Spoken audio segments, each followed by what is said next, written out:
All right. The reason that we're all here is how to use HubSpot to set up your ABM campaigns. I'm really excited.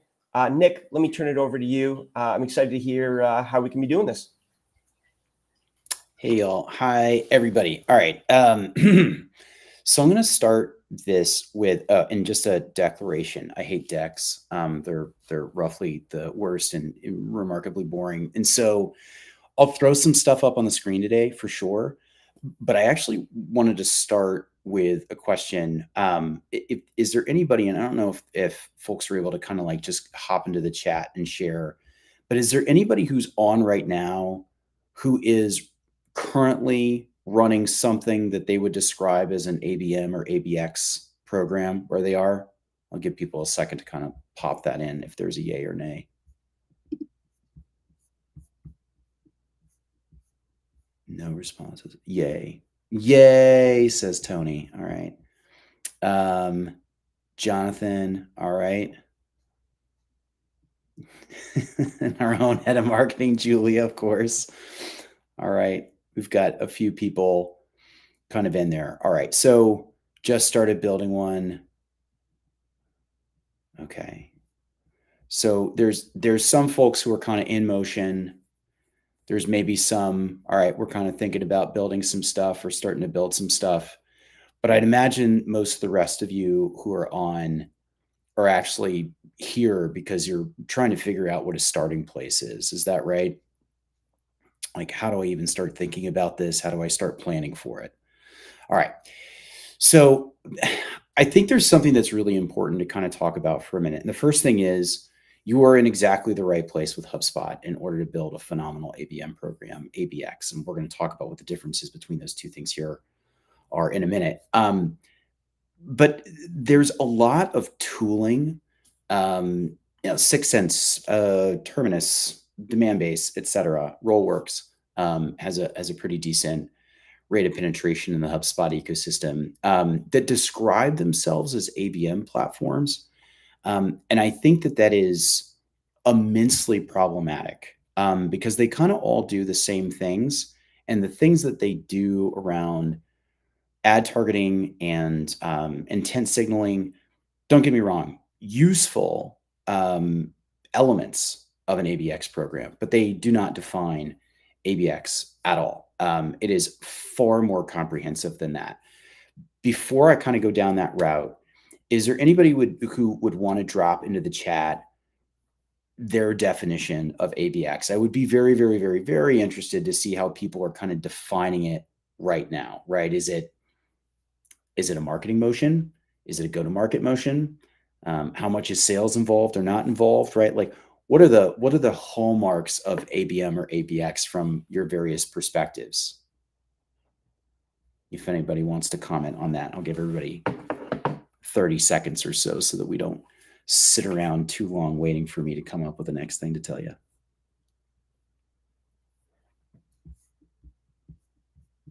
Hallmarks. All right. Okay. Close marketing and sales alignment. Yep. 100%. Yep. Susana and Tony both commenting, and I would totally agree. Alignment. Yep. I'm all for it. I think everybody's in the right place. Alignment between sales and marketing is so powerful, and it's the absolutely critical underpinning to a great ABX program. And so I think the very first place that maybe gets skipped over, or people think that they've done and maybe hasn't been done terribly well just yet, is actually a clear understanding of your ICP. And so this is an overall kind of like flow of a generalized kind of account-based marketing program that is fairly simplified. But what I want to do is kind of pop in here and start at the start and talk a bit about ideal customer profile. So, I can tell you, I've worked with a bazillion different revenue organizations, and it's always fascinating to dip in and have the following conversation with revenue leadership across both marketing and sales. I'll ask the question, have you guys defined your ideal customer profile? And the answer is almost always yes. And I'll say, what is your ideal customer profile? And the answer is pretty much exclusively vague. It is, oh, well, we sell into CFOs in North America. You and a million other people. All right. So like, what else can we know about these organizations that we're selling into and about the people that we're selling into and the attributes that they have? Because everything else kind of stems from this, right? If we start from a place with an ICP being a little bit too broadly or unclearly defined, what we're going to get to is a place where all the rest of our actions are going to be scattershot. It's going to be very, very, very, very difficult to build any kind of repeatable program for relevancy to drive these organizations into the pipeline in a way that we're able to reasonably support, move through conversion, and retain as great customers. So the fact here is, the folks who have commented, great alignment between sales and marketing and customer success. This is the place that I think gets left out a ton. So who are the customers that are easy to work with? What are the attributes of those customers? What kind of revenue ranges? What other tools are they working with? What kinds of people do they have on their staff or not have on their staff, right? What are the types of things that are going on inside of those organizations? Are they highly regulated or not? There's a lot of additional depth, and it's always kind of really nice to spend some time revisiting ICP and really leaning into the customer organization, asking SDRs, who are the easiest leads that you're able to get a sales call scheduled with, right? Why is it so easy for you to get these calls? What is it about them that makes these calls easy? For the salespeople, when a meeting shows up on your calendar and you look at it and go, that is absolutely a great opportunity. Why is it that you feel that? And is there any way for us to add new attributes and properties into HubSpot that we can track and ensure that we're populating, which may, at this point, depending upon various attributes and what things matter, might really be enabled by the new Breeze Intelligence feature that was issued last week as a result of the Clearbit acquisition from HubSpot, right? So again, to kind of double down on this, you can enrich with, I think it's a couple hundred different properties at this point, all this incredible information through the Breeze product, the Breeze Intelligence product, on the company level. Now, it doesn't give you any insight really into the humans inside those companies. There's lots of other tooling that you might be interested in leaning into. I personally am a fan of Clay. You can kind of do a lot with that. But I've also recently fallen in love with an app that's in the HubSpot ecosystem called AI Systify, which is really remarkable. AI Systify allows you to put, and I have no relationship with them whatsoever, but they've got a free version that actually lets you get pretty darn far, but you can use any LLM, any major LLM, everything from Anthropic to ChatGPT 4.0 into HubSpot. And you can use any of your HubSpot property values as parts of a prompt, right? Going into one of these LLM tools that can also then do some web searching and really analyze and say, all right, what is it that's going on their website? What kinds of companies and customers do they serve? What are the main problems that they dig into? What is their news feed kind of telling us about the business? And you can get, I believe it's like 50,000 credits with them for free every single month. So it's AI Systify. I'll drop a link to this for Sean and Tony to add to the show notes after we're done. But incredible, and it's in the HubSpot marketplace and really easy to install. It just takes a couple of seconds. But this is something that it always, everybody's like, let's talk about workflows. And it's like, well, just hold on one second. I can't stress this enough. The more everyone gets around a table and interrogates the ever-loving hell out of your ideal customer profile and how it's defined, and saying, well, can we go deeper and can we get more granular? Can we get more granular? Can we get more granular? Keep going until everyone feels like they're intellectually exhausted and the profile feels like something that you could programmatically identify at scale, right? This isn't necessarily just an ABX thing, but ABX inherently suggests that we're going to work really, really, really hard to do our very best job possible with these accounts. And that's expensive. And the last thing that you want to do is start putting people into an ABX program who don't absolutely positively qualify for that level of support. I'm going to take just a second, and I know you guys can't really chime in verbally, but just in the chat, before we move on from ICP and start to talk about some of the other things that are really critical to building out a super successful ABM ABX program, and again, I'll define the difference between those two things here next. But any questions about any of the ICP work, curiosities about it? Are any of you struggling with this same kind of a thing? Do you feel like you've got a great definition of an ICP? I just want to make sure that we really get a good chance to talk about this and everybody gets a chance to kind of air their thoughts and questions and concerns, because I think it's very common for people to say that they've got a good one, and it's very uncommon to find that organizations actually do. And it is everything. If this isn't established really well, it doesn't matter what else you do. It's not going to work very well. Any comments, concerns, kind of personal experiences around this stuff that you want to throw into chat?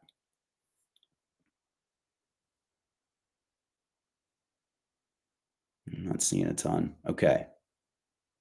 Okay. Well, feel free to start popping them in as that stuff starts to bubble up. But I think I've kind of beat the dead horse. But if you ever talk to me one-on-one, I'll beat it even more and probably more vehemently in person than I have just now. But it is the foundation. Now, the cool thing is once those attributes are in HubSpot, there is so much you can do, right? So I'll give you a great example. Here at Air Traffic Control, we know that there are things that indicate that a company is a really great fit for us. They have a certain volume of content on their website, which we can figure out programmatically. They have good site traffic, which we can figure out good programmatically. They're using HubSpot, which we can figure out programmatically. They've got certain titles or a lack of certain titles inside their organization. They've got diversity of content, right? They work in B2B. They're in North America. There's just a lot that we can establish. And what's really cool is that once those attributes are inside of HubSpot, not only does it help you do a far better job of establishing a lead scoring methodology, but those attributes are also phenomenal things to include in landing pages and email templates and different things like that. Our ability to go out to market and say, hey, first name, I can see that you've got this much content on your website and you've got all these various kinds like blogs and podcasts and webinars. And I bet you're having a really hard time routing the best of all that stuff to all the people that you're trying to engage with. Here's us, right, solving for that problem. So those attributes aren't just a way to establish A, that I've got a good ICP, or B, to even do necessarily lead scoring, which they both absolutely do that. But it actually is in a position to help you drive high personalization in your ABX programs, right? So don't sleep on the value of going really deep and ensuring you've got complete enrichment across all those attributes that really matter. Now, I promised I would talk about ABM versus ABX.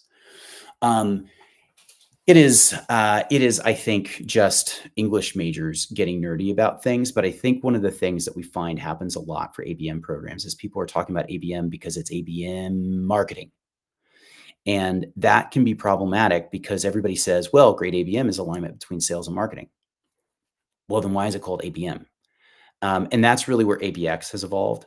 And I would strongly suggest that for those of you who are on the line who are maybe marketers, probably marketers, start leaning into ABX, describing it as an organization-wide go-to-market and revenue program, not marketing's effort to create a bridge to sales.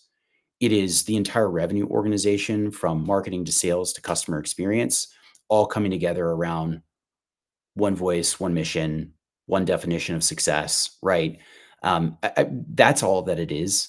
I think a lot of people have kind of gotten a little bit mired in the M part of ABM, and it really is just an account-based effort, right? It's about focus and doing a really good job.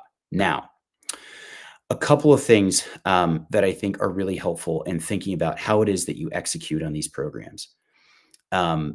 Yes, you want to create demand, you want to generate demand, you want to get people into the funnel. There are ways to do that, but there is a foundation to it, and something that I think is really important to have in mind and to be cautious of. If you don't have a strong content repository, you're in no position to execute ABM. You could do targeted advertising, sure. You could do good landing pages that speak to the most severe pain that you solve for your most well-defined, narrow, ideal customer profile. Sure. That's not ABX. That is not what that is. That is a very tailored offer and targeted advertising. That is all top of funnel, demand gen, not really necessarily account-based, because it's not really about the account. It's just about great targeting. And this isn't to suggest that that isn't good marketing. It is, but it's not end-to-end. It's not comprehensive. A comprehensive program requires that you have the capacity to be highly relevant at every single touch point. And this is where I want to get into a couple of things. All right. So I'm going to throw up a strong content repository. Kylie, thank you for the question. So this is what I would say. If you're in a position to, let's see, I'm going to change what I'm sharing. If you're in a position to, let me see if I can change what I'm sharing. View, let's see. Then I'm going to push share again. Well, I'd like to change what I'm sharing. Stop sharing. Let me throw this up. Put this up there. All right. So something that we talk a lot about is your degree of relevancy here at Air Traffic Control. And something that I think is really important. So number one, I'm just like, I get it. This is what we do, but this is free. In fact, this report is free forever with Air Traffic Control. So anybody who is on the line, if you want to get ATC out of the HubSpot marketplace, you can.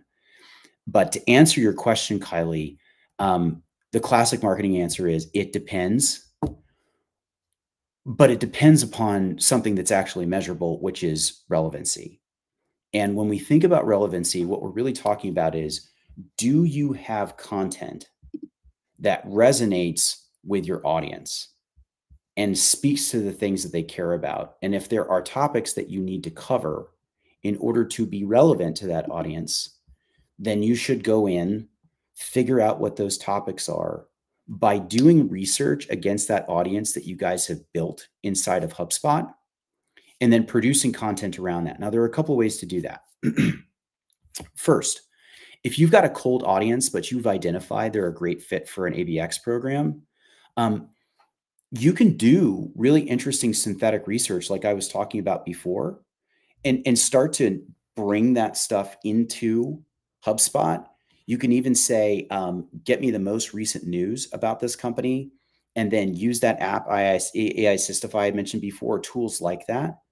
Get me the key topics that seem to be coming up in the news in the last 30 days for this business, and then take those top 5 occurring topics, call it, trending company topic 1, 2, 3, 4, and 5 as 5 new attributes, create those inside of HubSpot, and then you can run a whole bunch of really compelling reports and analyses to see what kinds of topics seem to be coming up in your market. And for those companies, this isn't necessarily at the individual level, but it is working at the company level.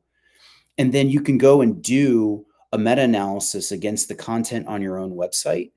And if you're in HubSpot, you can, and you're using the HubSpot CMS, you certainly can just do a topic search inside of HubSpot to see if you've got much content on each of those top 5 topics across your market. Or top 10 or 15, whatever it is you feel like you are kind of capable of in terms of volume of content production. You can export that stuff into like ChatGPT and do a really interesting like macro analysis that's really powerful. I think some of these new agents in HubSpot might be in a position soon to help you run some similar analyses, but these are fairly free things to do once you've gotten that data in play. But by and large, if I had to say, if you've got 20 blog posts, you're not ready, right? If you've got 100 blog posts, you're ready to start engaging in the early consideration phase. But if you've got 3 case studies, you're probably also not ready. Or 1 webinar that's recorded, you're probably not ready, right? Because once you get these people into the funnel, right? And content strategy classically was a lot about, all right, I got them into the funnel, right? SEMrush, whatever. But what I'm now doing is I'm losing them through the rest of the funnel, and I'm asking my SDRs and AEs to pop in. That doesn't scale very well. And now we're asking the SDRs and the AEs to make stuff up on behalf of an opportunity that's now coming to the pipeline. But now I'm unsupported because I don't have any real good content to share with them. So I would say that you need content that covers major areas of interest for each phase of consideration. So top of funnel, middle of funnel, and bottom of funnel. Your top of funnel stuff, those tend to look like blogs. Your middle of funnel stuff tends to look like case studies. Your bottom of funnel stuff seems to look more like resources or playbooks, those types of things where people can really start to see themselves there, or even free demos on the website like a Novatic or a Story Lane or something like that. But you need content that speaks to these varied interests at each phase. Now, that doesn't mean that you have to write everything under the sun for everybody. It might just mean that when you think about your relevancy, that what you should do is just focus on going out to the people where you do have strong relevancy. So one of the things that we do in our system is we'll look, so we had an event last week at the Inbound conference. Some of you may have been there, called ABM-Bound. It was really cool.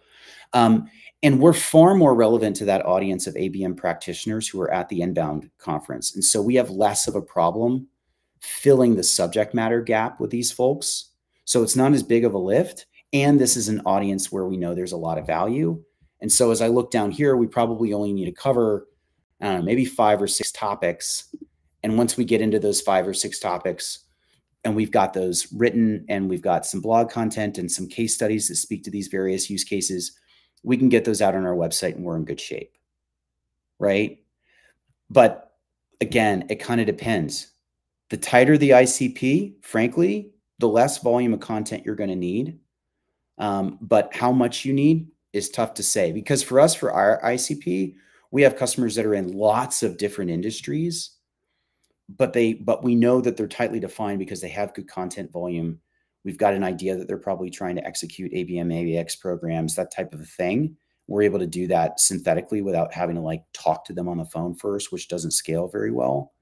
But it does mean that we've got a good volume of topics that we need to speak to, because we've got lots of different verticals that we're going after. Does that help, Kylie? I'm sorry, I don't mean to go too far deep into that, but I hope that answers the question. Yes, thank you. Awesome blossom. All right. Now, as we start to think about our preparation, I'm going to stop sharing and switch these tabs again. The switching of tabs is difficult to do. Hold on, let me get back to, I just hit the share screen. All right. Oh, I can do a window. There we go. That'll be better. All right, back to a window. Now we've got our window, we've got our ICP well-defined. We've done enrichment, which we could do with HubSpot Breeze at the account level. In air traffic control, we do social enrichment with people's LinkedIn profiles and what they've been posting to LinkedIn, which is really nice. That lets us know what they care about and ensures that we can do topic reporting, which is really great, and start to figure out what a topic plan would be. And then one of the things that I think is really compelling and heard a little bit, as we were hearing from Sean and Tony at the top of this about, hey, rented space is now starting to become interesting. I think a lot of you have probably seen a bunch of really interesting campaigns working where it's C-level leadership is out there on LinkedIn, thought leadership, that subject matter expertise stuff happening on LinkedIn.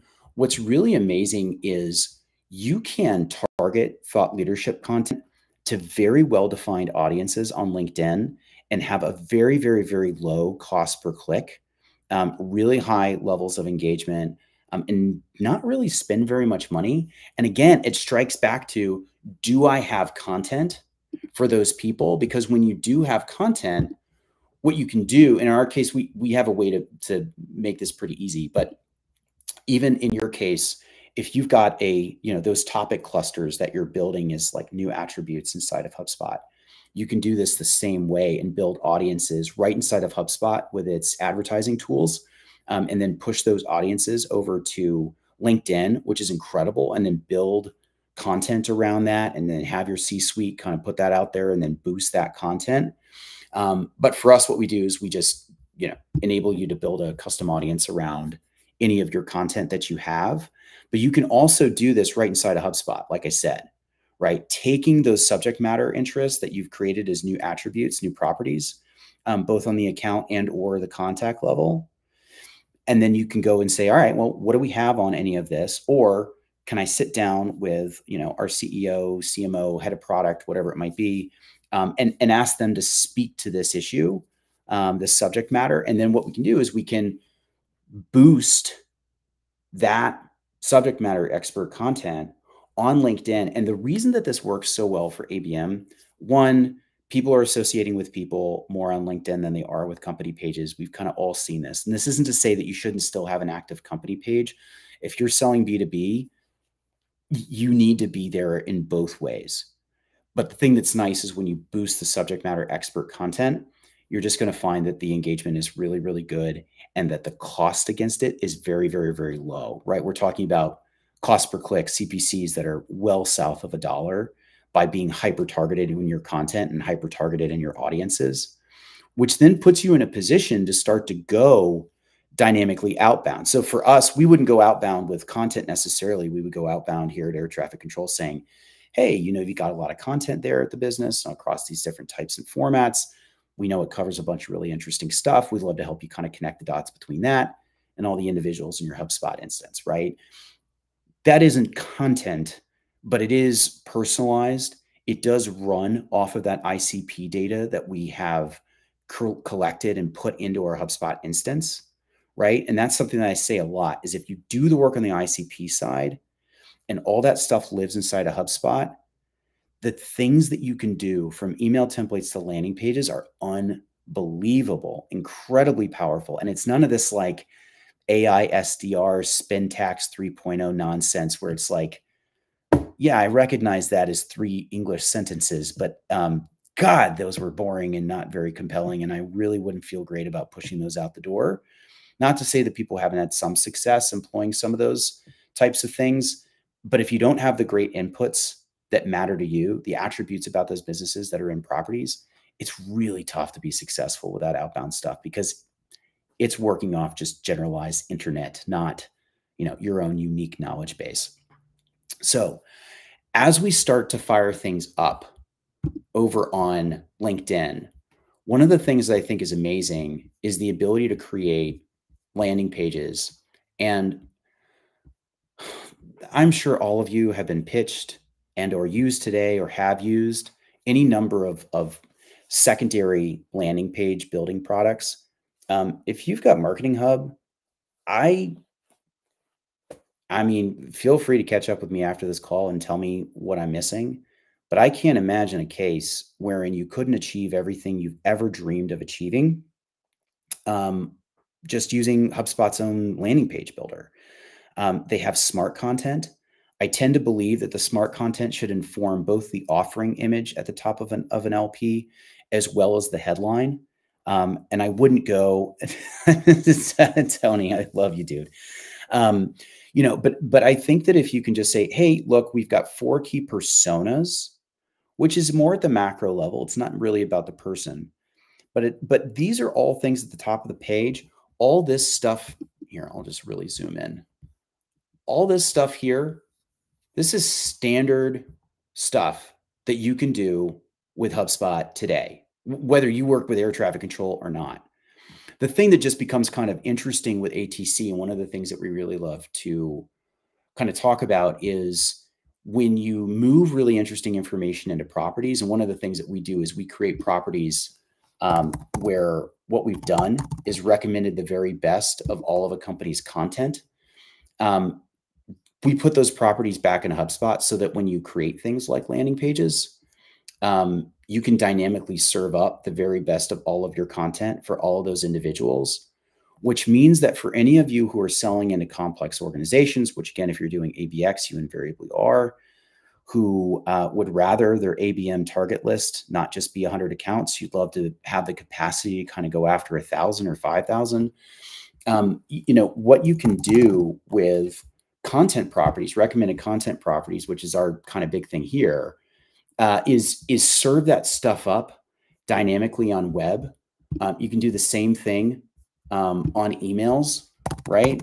So, these are the types of things that I would really be thinking about, and whether you use ATC in order to kind of put these dynamic things back into your HubSpot account or not.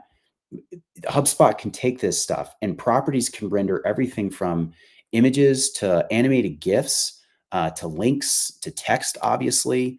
And I think that they're woefully underutilized in terms of how it is that people are building dynamic campaigns.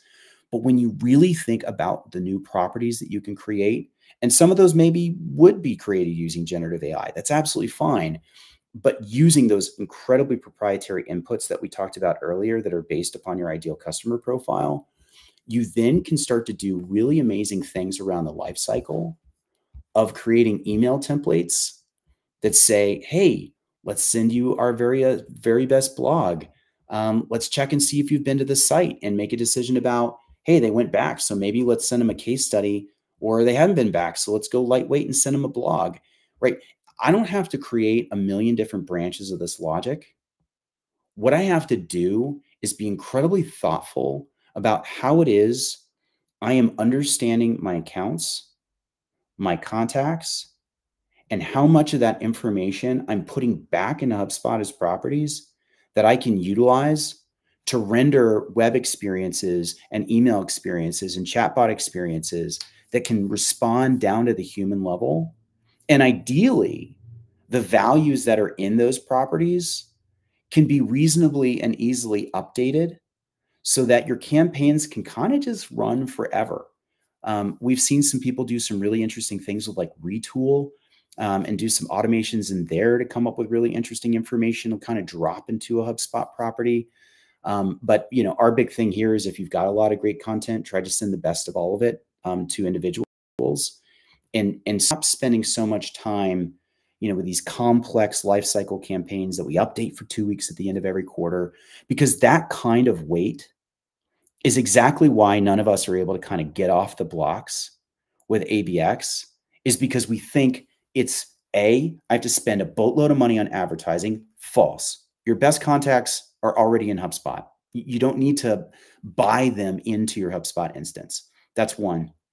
Two, follow-up and lifecycle campaigns and the ability to speak to people as individuals is far more predicated on how well you've done a job of getting great, unique, insightful information into HubSpot in properties, as it is about anything else, right? Because the more upfront work, again, highly well identified ICP, data that supports that inside of HubSpot, pulling in additional research from other types of resources wherever possible. All that stuff puts you in a position to use dynamic properties to inform anything that you ever do again. So this really is kind of like a, fast is slow and slow is fast approach, all feasible within HubSpot because they do an awesome job of giving us a bazillion custom properties. I'm sure some of you are kind of starting to get to the end of your limits, and I would say do an audit and maybe get rid of some of them if you're running out of room. But if you can use those properties in order to inform everything else that you're doing, you're going to find that you have a really easy time executing these types of ABX programs. Okay, I probably have run my course in terms of time. There are nuances to every last element of this, and it isn't the same in every place. Data is different in every place.